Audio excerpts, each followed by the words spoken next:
Chapter 14. The Three Modes of Material Nature. The Supreme Personality of Godhead said, "Again I shall declare to you this supreme wisdom, the best of all knowledge, knowing which all the sages have attained the supreme perfection. By becoming fixed in this knowledge, one can attain to the transcendental nature like my own. Thus established, one is not born at the time of creation or disturbed at the time of dissolution. The total material substance called Brahman is the source of birth, and it is that Brahman that I impregnate, making possible the births of all living beings, O son of Bharata. It should be understood that all species of life, O son of Kunti, are made possible by birth in this material nature, and that I am the seed-giving father. Material nature consists of three modes: goodness, passion, and ignorance. When the eternal living entity comes in contact with nature, O mighty armed Arjuna, he becomes conditioned by these modes. O sinless one, the mode of goodness, being purer than the others, is illuminating, and it frees one from all sinful reactions. Those situated in that mode become conditioned by a sense of happiness and knowledge. The mode of passion is born of unlimited desires and longings, O son of Kunti, and because of this the embodied living entity is bound to material fruitive actions. O son of Bharata, know that the mode of darkness, born of ignorance, is the delusion of all embodied living entities. The results of this mode are madness, indolence, and sleep, which bind the conditioned soul. O son of Bharata, the mode of goodness conditions one to happiness, passion conditions one to fruitive action, and ignorance, covering one's knowledge, binds one to madness.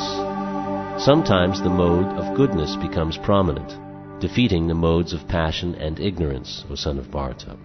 Sometimes the mode of passion defeats goodness and ignorance, and at other times ignorance defeats goodness and passion. In this way there is always competition for supremacy. The manifestations of the mode of goodness can be experienced when all the gates of the body are illuminated by knowledge. O chief of the Bharatas, when there is an increase in the mode of passion, the symptoms of great attachment, fruitive activity, intense endeavor, and uncontrollable desire and hankering develop. When there is an increase in the mode of ignorance, O son of Kuru, darkness, inertia, madness, and illusion are manifested. When one dies in the mode of goodness, he attains to the pure higher planets of the great sages. When one dies in the mode of passion, he takes birth among those engaged in fruitive activities. And when one dies in the mode of ignorance, he takes birth in the animal kingdom. The result of pious action is pure, and is said to be in the mode of goodness, but action done in the mode of passion results in misery, and action performed in the mode of ignorance results in foolishness. From the mode of goodness, real knowledge develops. From the mode of passion, greed develops, and from the mode of ignorance develops foolishness, madness, and illusion. Those situated in the mode of goodness gradually go upward to the higher planets. Those in the mode of passion live on the earthly planets, and those in the abominable mode of ignorance go down to the hellish worlds. When one properly sees that in all activities no other performer is at work than these modes of nature, and he knows the Supreme Lord, who is transcendental to all these modes, he attains my spiritual nature. When the embodied being is able to transcend these three modes associated with the material body, he can become free from birth, death, old age, and their distresses, and can enjoy nectar even in this life. Arjuna inquired, "O my dear Lord, by which symptoms is one known who is transcendental to these three modes? What is his behavior, and how does he transcend the modes of nature?"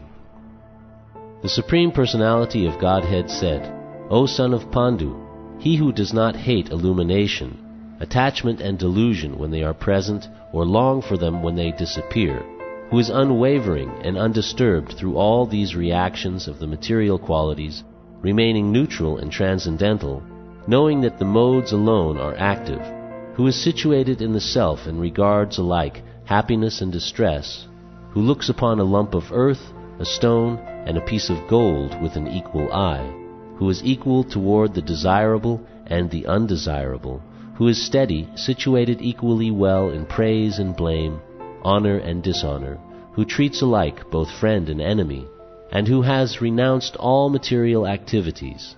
Such a person is said to have transcended the modes of nature.